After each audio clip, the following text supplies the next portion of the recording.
Alhamdulillahilladzi an'amana bi ni'matil iman wal islam wa nawwara qulubana bi nuril ihsan wal ma'rifah. Asyhadu an la ilaha illallah wahdahu la syarikalah wa asyhadu anna sayyidana Muhammad Rasulullah. Allahumma shalli ala habibina syafi'ina wa maulana Muhammadin wa ala alihi wa sahbihi ajma'in. Amma ba'd. Bapak Ibu yang dirahmati Allah, mari kita bersyukur sudah dipanjangkan Allah umur kita, sampailah kita kepada bulan Ramadan, bulan yang paling agung dari seluruh bulan, yang di bulan ini dikumpulkan segala macam jenis kemuliaan dan keutamaan, berkumpul semua di bulan suci Ramadan ini. Di sini dikurunkan Al-Quran yang merupakan pedoman umat Islam. Di sini ada rukun Islam yang membuat kita mulia dan tinggi derajatnya, hijab-hijab yang kuat menghijab kalbu kita dari Allah, membuat kita terpental jauh dari Allah. Di bulan suci Ramadan ini akan kita tata ulang, kita kembalikan kepada syariat Islam, yaitu itulah yang kita kenal dengan hawa nafsu.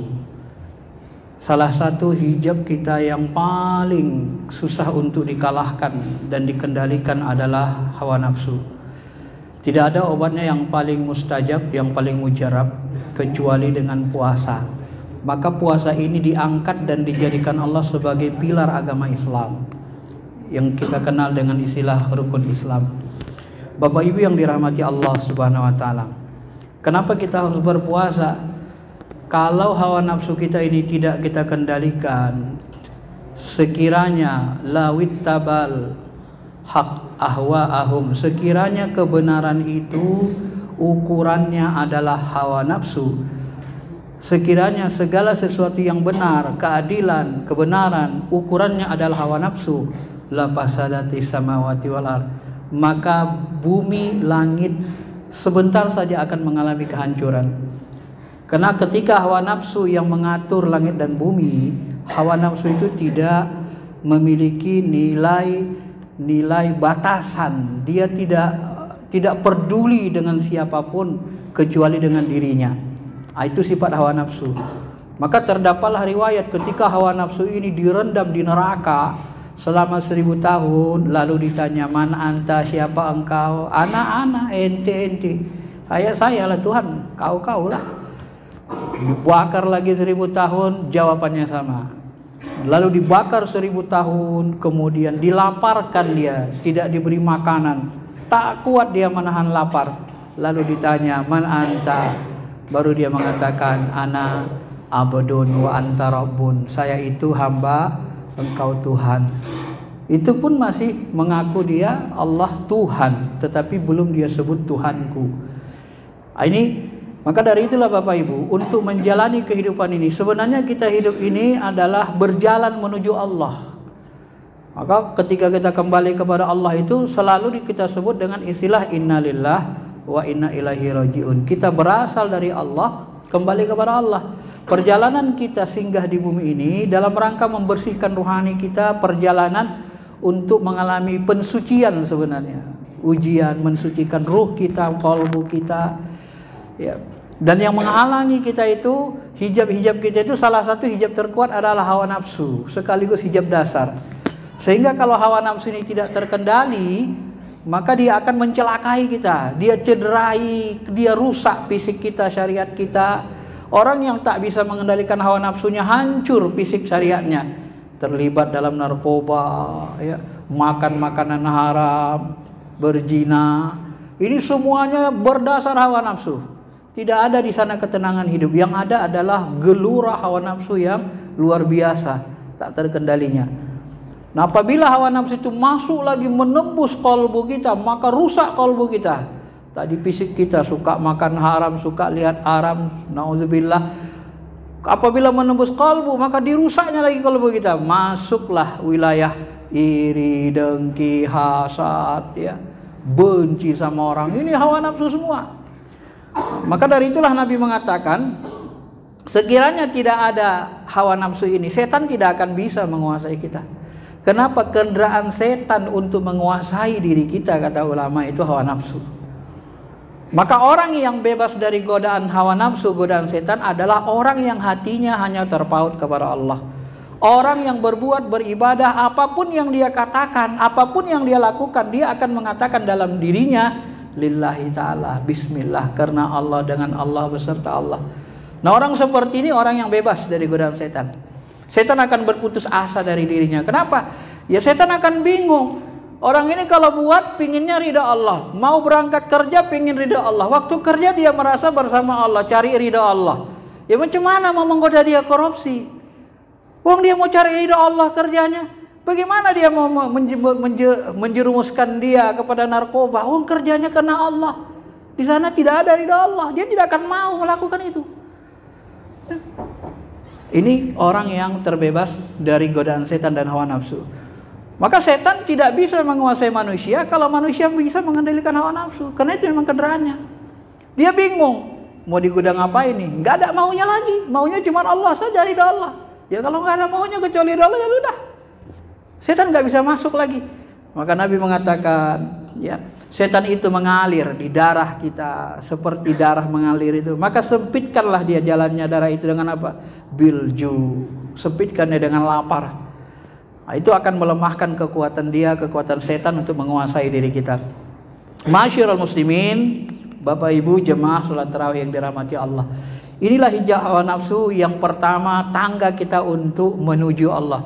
Apabila kita bisa menepis kekuatan hawa nafsu, mengendalikannya, semua para nabi, para rasul, para wali, semuanya latihan mengendalikan hawa nafsu.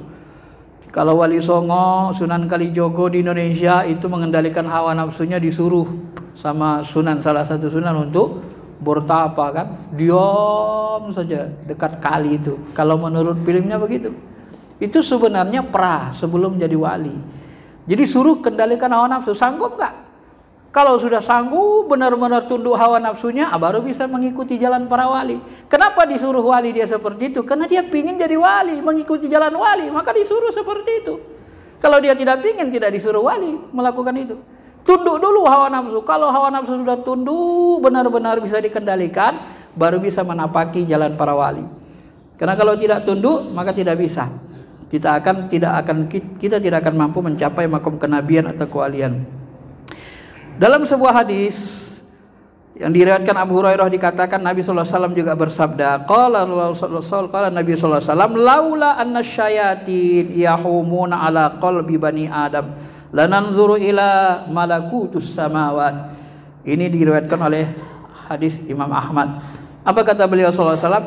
Sekiranya, ya, kata Rasul, hati anak Adam tidak dikepung oleh setan, ya, tidak dikepung oleh setan yang mengendarai hawa nafsu dengan beribu-ribu keinginan, maka niscaya kolbu anak Adam ini bisa menembus memandang alam malakut.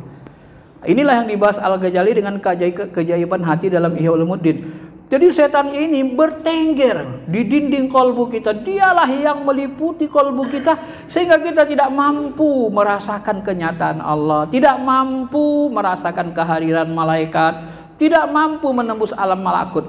Kenapa? Karena dihijab oleh setan dan hawa nafsu itu.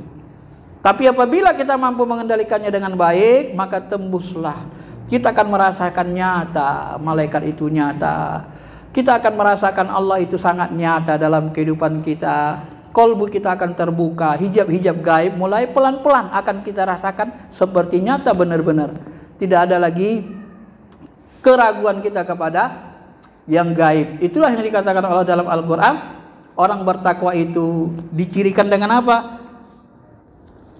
Zalikal kitabul la raiba fihi hudal lil muttaqin. Inilah kitab petunjuk bagi orang takwa. Siapa orang yang takwa? Orang bertakwa itu diawali tanda-tanda kolbu hati mereka, yu'minuna bil ghaibi. Mereka itu beriman kepada yang gaib. Maka rukun iman itu ada 6, semuanya gaib. Beriman kepada Allah, Allah gaib. Beriman kepada malaikat, malaikat gaib. Beriman kepada kitab, rasul-rasul, udah gaib sama kita. Nggak lihat kita mana kitab Taurat, Injil, Zabur, nggak lihat lagi. Tapi kita disuruh beriman. Beriman kepada rasul, rasul pun dah gaib. Nabi Muhammad nggak ketemu kita. Ya, beriman kepada qada dan qadar, gaib juga. Beriman kepada hari kiamat, gaib juga. Nah, karena kita ini memang diri kita terdiri dari jasmani yang terlihat dan yang tak terlihat, yang gaib dan yang nyata. Fisik kita nyata tapi ruh kita gaib. Setiap hari kita bawa ruh kita ke sana kemari, kita tenteng, ruh kita menenteng jasad kita. Kita bisa rasakan ruh kita menggerakkan jasad kita ini. Tapi selalu kita tidak memperhatikannya kan, mengabaikannya. Kenapa? Karena kita merasa hanya terlihat, kalbu kita hanya melihat yang nyata. Kalau kalbu kita diarahkan kepada yang nyata saja, maka keimanan kita akan melemah. Itu disebabkan apa? Disebabkan hawa nafsu. Disebabkan apa? Disebabkan setan. Setan itu membawa kita ke alam nyata, ke dunia. Maka hubud dunia itu nanti termasuk hijab yang paling kuat untuk menjauhkan kita dari Allah. Hawa nafsu, pinginnya dunia. Selain dari Allah itu dunia. Dunia itu berasal dari kata dana, yang artinya rendah hina. Maka kalau kita berbuat apapun yang kita inginkan hanya dunia, kita akan hina. Dan orang-orang yang hubud dunia, tidak mencintai Allah, tidak mencintai alam ruh, alam akhirat, dan terikat apabila dia disuruh malaikat kembali ke alamnya, ke alam inna lillahi wa inna ilaihi rajiun, ke alam asal, ruhnya akan meronta. Kenapa? Karena memang dia tidak menginginkan itu, tidak mau. Maka dia ditandai dengan mendengkur, kata Nabi. Ciri-ciri orang sulh khotimah itu meninggalnya mendengkur. Dan kita kalau sering-sering melihat orang sakaratul maut, kadang-kadang kita melihat orang seperti itu. Nauzubillah. Itu kenapa? Karena kegelapan hati, kegelapan kolbu, yang hubud dunia, tak mau pulang ke alam asal dia. Kenapa nggak mau pulang? Karena kolbunya hanya diarahkan kepada yang nyata, dunia saja. Dan orang-orang beriman itu tidak akan mengarahkan kolbunya hanya kepada yang nyata, tetapi mereka terus berzikir, bersihkannya, sehingga tarikan hawa nafsu melemah, godaan-godaan bisikan setan melemah, sehingga kolbu mereka itu bisa menembus malakutus samawati wal ardh, sehingga bisa menembus alam malakut, terus lagi alam jabarut sampai wilayah ketuhanan. Dan bertahap-tahap kita akan menyaksikan itu kalau kita membersihkan diri. Dan cara membersihkannya tentu dengan banyak puasa, menahan hawa nafsu, banyak berzikir. Puncak zikir itu sholat. Maka Nabi Muhammad sering sholat malam itu 2,5 jam. Kalau kita lihat riwayat Sahih Ujaipah, Nabi SAW sholat malam, sholat tarawih, sholat malam, sholat tahajud, itu 2,5 jam lebih. Dibaca Al-Baqarah, dibaca selesai Al-Baqarah, dibaca lagi Al-Imran selesai, dibaca lagi An-Nisa selesai. Itu 5,5 juz. Kalau 1 juz itu setengah jam, berarti 5 juz itu 2,5 jam. Tambah lagi setengah juz, berarti sekitar 2 jam 45 menit Nabi SAW. Dan 2,5 jam itu munajat kepada Allah, itu bisa menguatkan ruh kita. Itu akan membersihkan kolbu kita dari tarikan-tarikan hawa nafsu dan bisikan-bisikan setan yang banyak. Cobalah kadang-kadang kita coba duduk sebentar, 5 menit, 10 menit. Coba dengarkan bisikan hati kita, bisikan setan, hawa nafsu dalam diri kita itu. Apa keinginannya? Bisa banyak sekali. Bisa pingin ini, pingin itu, pingin ini. Gak ada selesainya pinginnya. Gak pernah selesai. Ya, gak pernah selesai. Hawa nafsu itu gak pernah selesai dia keinginannya. Ada aja keinginannya. Kalau kita urai, kita rinci banyak. Lelah kita memenuhinya. Tapi kalau kita arahkan ke Allah, ya Allah aku pingin ini, boleh gak? Ya Allah aku ini Allah, ke Allah saja. Maka diri kita akan dituntun oleh Allah Subhanahu wa taala. Itulah sebabnya ma'asyiral muslimin, Nabi juga diperintahkan untuk menundukkan hawa nafsunya agar dia tetap pada diri kenabiannya. Maka setiap kata-kata Nabi itu tidak boleh didasarkan hawa nafsu. Wa ma yantiqu anil hawa in huwa illa wahyu yuha. Apa yang dikatakan Nabi Muhammad itu bukan dari hawa nafsunya, tetapi itu adalah wahyu yang dihembuskan, ditiupkan ke ruhnya. Ya, wahyu itu arti dasarnya bisikan, hembusan. Maka dihembuskan, dibisikan wahyu ke dalam kolbu. Nafasa fi rawi kalau dalam bahasa lain. Jibril itu meniupkan piraui dalam benakku, ya, menyampaikan ke dalam benakku, annan nas lan tamut hatta tastakmila rizqah. Ketahuilah bahwa manusia ini tidak akan mati sampai mereka diselesaikan rezekinya. Kenapa? Ukuran rezeki kita misalnya seluruh umur hidup 5M, ya pokoknya sampai 5M selesai baru kita mati. Kalau 5M Kalau seumur hidup kita perjanjian dengan Allah rezeki kita 1 triliun, itu harus dihabiskan dulu baru kita pulang. Ya. Itu model kehidupan kalau kita beriman kepada takdir, qada dan qadar yang ditetapkan oleh Allah Subhanahu wa taala. Maka Bapak Ibu yang dirahmati Allah, mari mohon kita kepada Allah, mudah-mudahan kita dibantu untuk melaksanakan ibadah Ramadan ini, khususnya ibadah puasa. Kita bisa mengendalikan hawa nafsu. La yu'minu ahadukum hatta taba'an lima ji'tu bih. Tidak akan sempurna iman kamu sampai hawa nafsumu ikut apa yang kubawa, mengikuti syariat Allah, mengikuti perintah maunya Allah dan maunya Rasul, baru sempurna iman kita. Maka dalam puasa ini mari kita bermohon kepada Allah supaya kita dibantu terus mengendalikan hawa nafsu ini dan diberi kekuatan untuk membersihkan kalbu kita dengan ibadah tarawih, ibadah baca Quran. Quran itu adalah seperti kita dialog dengan Allah. Barang siapa yang mau dialog dengan Allah, sering-sering baca Quran, nanti kita merasa kalbu kita itu seperti Allah ngomong ke kalbu kita. Rasakan saja. Itu akan kita peroleh kalau kita rajin membaca Quran. Termasuk dengan zikir khusyuk, zikir kalbu, dan itu akan membeningkan rohani kita.